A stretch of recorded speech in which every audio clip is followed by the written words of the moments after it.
Deuxième partie de nos émissions d'aujourd'hui. Attendez, attendez, voilà.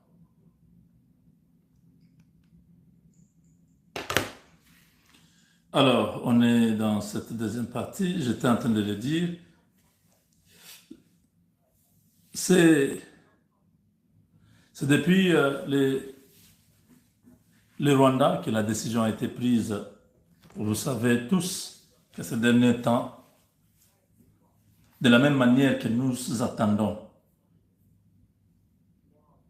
que la solution soit trouvée, que l'accord de paix soit signé et que le deal avec les Américains arrive. Parce que le deal est tributaire de l'accord de paix. Cet accord de paix que les États-Unis attendent voir. Parce que c'est une des étapes importantes. On ne peut pas mener l'argent là où il y a le bruit.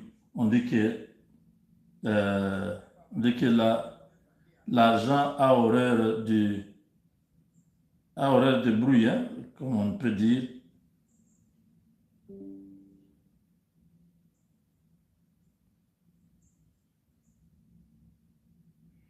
Donc, les Américains poussent et poussent. La pression est totale.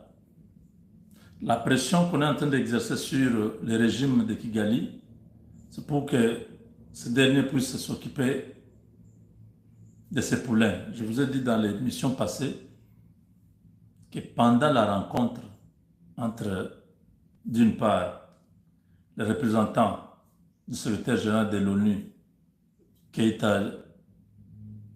Bintou Keïta, et les M23 AFC,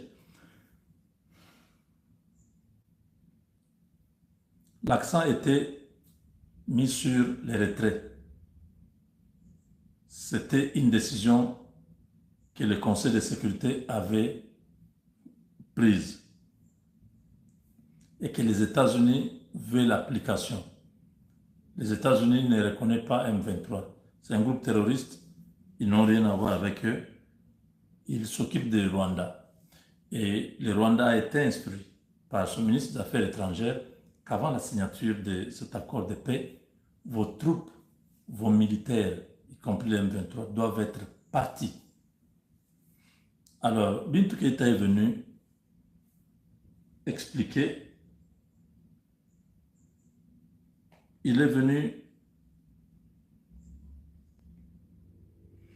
Bintou Keïta est venu expliquer au M23 pour leur dire que tout ce qui se passe maintenant, c'est que vous devez vous retirer, vous devez partir. Vous ne pouvez pas rester à Goma, sinon l'accord ne sera pas signé. Et il y a eu le break ou la pause. Les M23 devaient se référer à Paul Kagame et à Kagabila pour savoir quelle sera la position à prendre. Bintou Keïta aussi a posé ce problème à New York pour savoir comment répondre à ces derniers. On a dit à Bintou Keïta, si Nanga veut savoir où est-ce qu'ils doivent partir parce que vous leur dites retirez-vous, Nanga a dit on doit se retirer pour aller où? Nous sommes Congolais, nous sommes chez nous. Bintou Keïta a dit à Nanga, vous devez rentrer là où vous étiez avant de venir à Goma. S'il y a des revendications, s'il y a des choses à faire, vous le ferez à partir de là. Pour l'instant, vous ne discutez pas. Les États-Unis ne veulent pas que la signature intervienne avant que vous soyez partis. Parce que la terre du Congo est sacrée.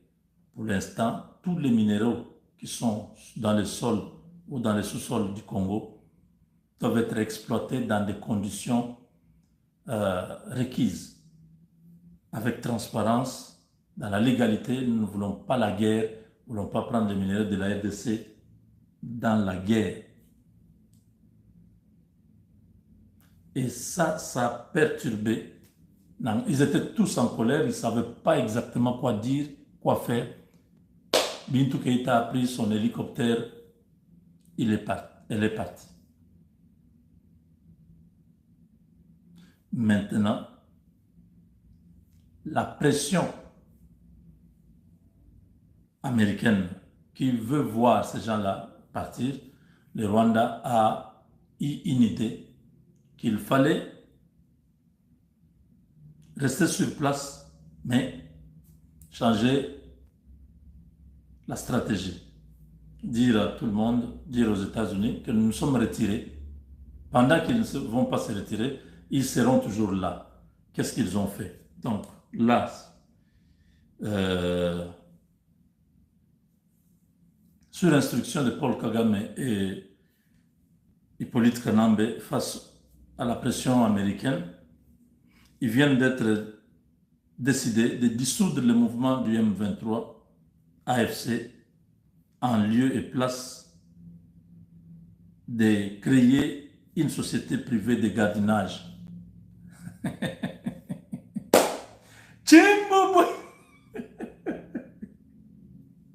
Les M23, tous les militaires M23 vont être des vigiles. Comme ça, ils ne vont pas partir. Ils vont dire officiellement, ils vont faire un fil indien le matin. Tout le monde voit comment ils partent au Rwanda. La nuit, ils reviennent. Le matin, vous les voyez tous habillés en uniforme de vigile. Eux-mêmes, sans contrat, vont se placer devant la porte de chaque Congolais de Goma. Un matin, vous à Goma, vous allez vous retrouver avec des gardes. Vous n'avez pas demandé un garde, vous n'avez pas signé un contrat. Quelqu'un sera debout chez vous. Vous demandez, mais qu'est-ce que vous cherchez, vous faites là-bas? Non, je suis le garde. La société s'appelle New Security. New Vision Security.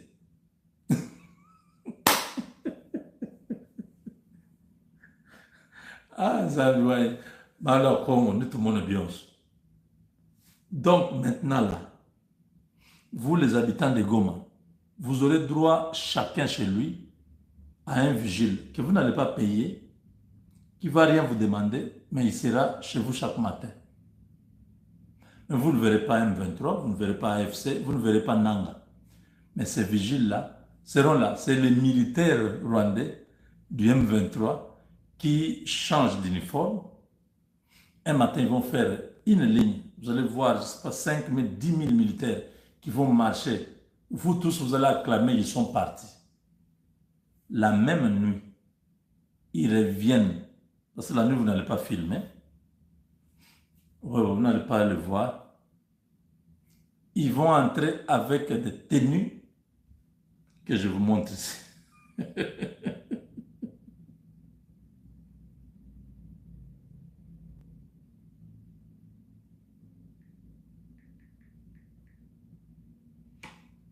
Attendez, c'est les choses du Congo, hein. C'est terrible.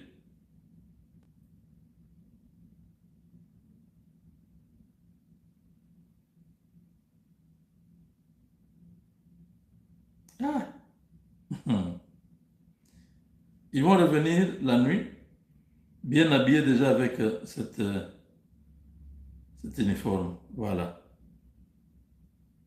ils sont là.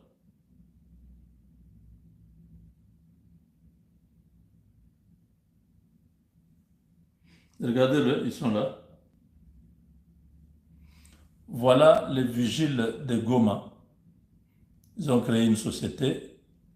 Ils appellent ça New Vision Security. En abrégé, Nevis. Le Nevis que vous voyez là n'est autre chose que les M23 déguisés qui vont rester à Goma. Nous le disons, nous dénonçons pour que les États-Unis, que tout le monde sache qu'ils vont vous rouler dans la farine. Ils n'ont pas trouvé d'autre choix comment rester parce que la pression est telle que les régimes de Kigali montent des scénarios, ils font des simulations comment ils peuvent échapper à la colère des États-Unis. Le créateur du monstre est en train de détruire son monstre. Le créateur du monstre, c'est les États-Unis. Ils savent comment ils ont fabriqué Kagame. Ils savent comment se défaire de lui. Kagame, devant cette impasse, il ne sait pas comment faire. Ils sont en train d'étudier tous les scénarios, mais ils sont loin d'imaginer ce que les Américains sont capables de faire. Ils ont imaginé cette histoire pour garder leurs troupes à Bukavu et à Goma. Ce sont ces individus ici qui seront là. Regardez, ils ont déjà même les mêmes jeeps de l'armée congolaise qu'ils ont récupéré, qui étaient partis au Rwanda. Ils ont changé la couleur, ils ont mis, regardez comment la jeep se présente. Ce sont les jeeps que nos généraux avaient laissés à l'armée rwandaise. Ils sont venus prendre là. Vous voyez ça? Maintenant là, c'est cette société-là qui va représenter Nevis. Ils sont dépassés, ces troubadours. Ils savent pas comment ils vont s'en sortir parce que l'opération, ce sont la CIA qui coordonne dans la région là, la sous-région là. Les satellites américains sont en train de surveiller tout mouvement. Quand ils vont sortir en colonne, même quand ils vont rentrer en colonne, on va voir les images. Oui, tout ce qu'ils utilisent dans leur système d'exploitation, tout le système rwandais, les Américains sont au courant de tout. Les radars les plus puissants qui contrôlaient toute la région là, c'est américain, c'était sur le mont Kigali, au Rwanda. C'est américain. Oui, oui, oui. Il n'y a rien que le Rwanda va faire maintenant qui va réussir. Tout est sous contrôle. L'Amérique ne veut plus rien savoir du Rwanda ni de Paul Kagame. Ils sont conscients que c'est eux qui avaient fabriqué Kagame. Ils ne veulent pas un autre génocide. Je vous ai dit ça il y a 2 mois passés, qu'ils sont en train d'étudier comment se détacher de cet homme sans qu'il y ait le chaos. C'est entre autres une maladie par exemple. Entre autres, un coup d'État ou quelque chose où les choses vont se passer calmement et l'Edgar est parti. On a un nouveau régime à Kigali. Donc ces gens pensent qu'ils sont plus intelligents que nous. Ils ont fait une sorte de oh non, recrutement. Il n'y a pas eu recrutement. Ces gens que vous voyez là n'ont pas été recrutés. Ce sont des militaires rwandais qui se sont déguisés depuis 3 ans sous l'appellation M23 AFC, qui deviennent maintenant Nevis. Nevis, c'est un groupe armé du Rwanda qui, soi-disant, vous raconte du genre, ce sont les vigiles, ils sont là pour protéger. Tellement ils seront nombreux, il n'y aura pas moyen de les camoufler. Les vigiles vont être dans chaque parcelle. Les vigiles armés, vous avez déjà vu ça? Non, parce que comme les M23 sont partis, la ville, on peut avoir des règlements de compte. Alors la sécurité, cette société de sécurité doit être une société qui déploie ses hommes partout à Goma et à Bukavu. Nous sommes au courant, c'est une peine perdue. Hein, donc ils ont dissous le mouvement terroriste M23. En lieu et place, ils ont créé une société privée de gardiennage armé. Donc, une société sans documents, sans autorisation du ministère de l'Intérieur, rien. Il s'impose là-bas. Donc, un diplomate américain qui a requis l'anonymat a expliqué que malgré tout ce qu'ils sont en train de faire là-bas, toutes leurs manœuvres, les têtes d'affiche de ce mouvement vont être appréhendées très bientôt. Il s'agit des individus comme Corneille Nangaa, comme Bertrand Bisimwa, Laurence Kanyuka, les Willy Ngoma, les Makenga, Baudouin et les autres, ils sont nombreux, ils vont être pris. Ça, c'est pour mettre fin à cette aventure et donner une leçon pour que personne d'autre ne puisse encore attaquer la RDC. Donc, tous ces mercenaires rwandais nous ont considérés comme des imbéciles où ils vont fabriquer 15 000 hommes comme des tortionnaires hyper armés, des criminels de grands chemins qui vont devenir des vigiles, une histoire à dormir debout. Donc, cette société a été officiellement lancée aujourd'hui à Goma avec toutes les structures de M23. Dans cette nouvelle structure, dont les agents viennent des groupes AFC M23, seront déployés devant les immeubles, devant les boutiques, devant les parcelles, devant les carrefours. Ils seront partout. Quel genre de vigile qui va garder même devant les ronds-points? Donc, on comprend que tout ça, c'est une manigance. Il faut frapper dur. Les FARDC sont déjà en position. Il suffit seulement qu'on donne l'ordre. On va démolir ces gens qui sont en train de manipuler encore l'opinion avec ce genre de distraction. Nous ne sommes pas distraits, nous sommes conscients, nous savons de quoi il s'agit.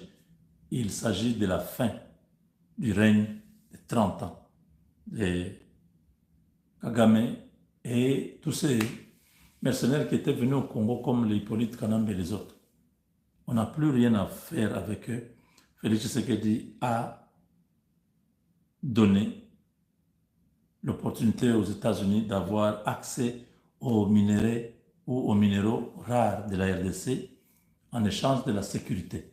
Chose que Hippolyte Kanambe n'a pas digérée. Il a envoyé avant-hier son homme de main, Kikaya Bin Karoubi, qui lui aussi, on ne sait pas trop si ce sont toujours des Congolais, parce que j'ai vu une photo de Kikaya.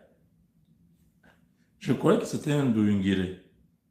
J'ai confondu, mais comment Kikaya peut avoir le visage d'un Douingiré?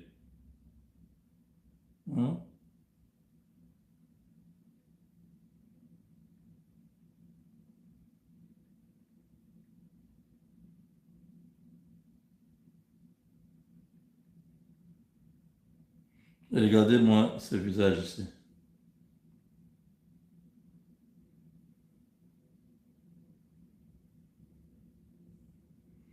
Je ne sais pas comment on fait. Attendez. J'ai une idée. Comme ça, vous pouvez bien voir.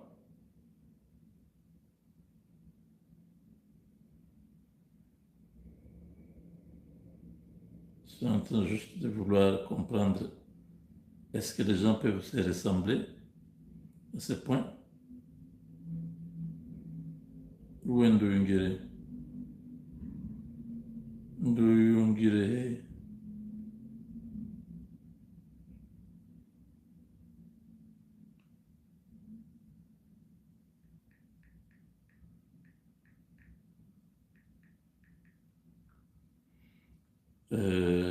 Voilà. J'ai son image. Vous-même, vous allez me dire, hein? Moi, je ne vais pas commenter. Je prends cette photo.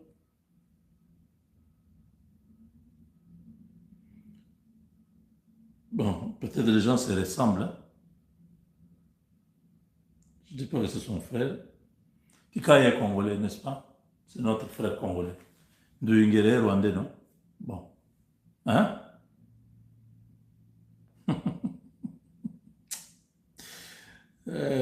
Congo Mungalat. Comme dit on de malo bon, Maintenant, je vais prendre.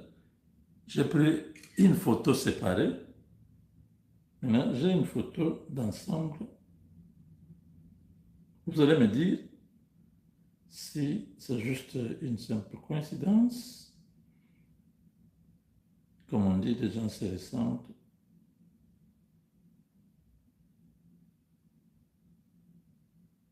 Ok. J'ai eu ce que je voulais.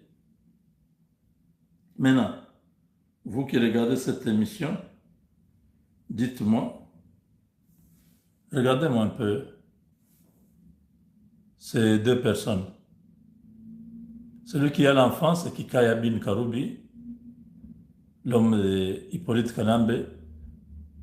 L'autre qui est en veste, c'est le ministre des Affaires étrangères du Rwanda. Vous avez trouvé une faille, une erreur, vous avez trouvé quelque chose.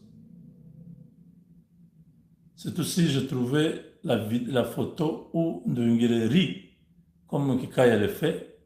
Ça serait, en tout cas, regardez le visage là. Je pense que vous avez compris, non? Quand je vis, je dis, attends, Kikaya, c'est notre frère congolais.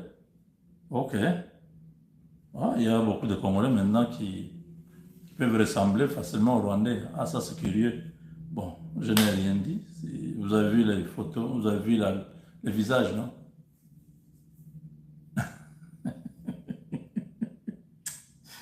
Comme à Mongala, il y a trop de choses. Ah, mon Dieu, ce pays-là, il faut vraiment faut rester debout, hein, vigilant.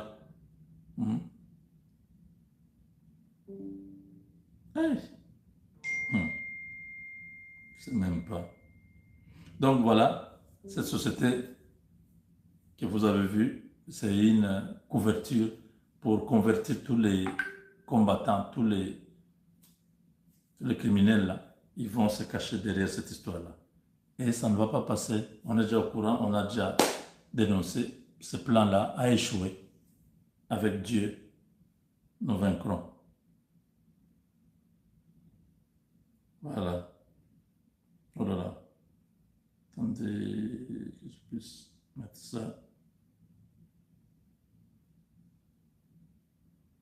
Donc, les vraies discussions viennent de commencer à Washington pour l'accord de paix. On se retrouve dans la troisième partie. Je vais vous expliquer comment les choses sont en train d'évoluer. Vous venez nombreux, vous êtes plus de 4000, il n'y a que 500 qui ont aimé. Pourquoi vous me faites ça? Pourquoi vous ne nous encouragez pas? Je vous amène l'information que vous avez besoin chaque jour. Donc, ça ne vous dit rien de moi qui fais un grand travail. Et vous n'arrivez même pas juste à me donner un like, aimer la vidéo. Pourquoi vous êtes comme ça? Encouragez-nous. Pourquoi vous ne pouvez pas partager les vidéos? Pourquoi vous ne pouvez pas commenter? S'il vous plaît, encouragez-nous. Le like que vous faites là, ce n'est pas l'argent. C'est juste pour montrer à beaucoup d'autres personnes qui vont regarder que les gens ont beaucoup aimé la vidéo, qu'on voit aussi. Et YouTube va aider à ce que la vidéo soit visible sur tous les adresses IP, oui, qui sont connectées à YouTube, qui sont sur Google. Voilà. Avec Dieu, nous vaincrons.